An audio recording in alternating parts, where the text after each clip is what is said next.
তো আজকে আমি দাদার দোকানে আছি, শর্মা স্টিকার পয়েন্ট। দাদা এখানে আছে, দাদা কাজ করছে। এদিকে আমার বন্ধু আছে, ও আমার ব্যাগের আজকে নাম লেখা হচ্ছে, ব্যাগে লোগো লাগাচ্ছে। জলঙ্গি বাজারে আমার সাথে গোপাল এসছে, জিৎ আছে,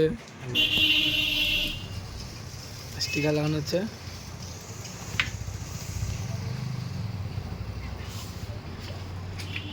এদিকে খুব নিজের মনে করে কাজ করছে আমার বন্ধু।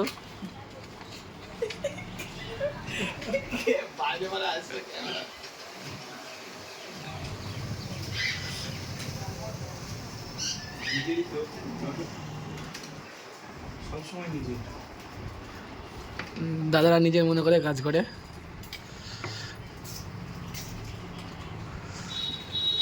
এটা হচ্ছে গার্লস স্কুলের পাশেই, জলঙ্গি বাজারে। বাইরে গিয়ে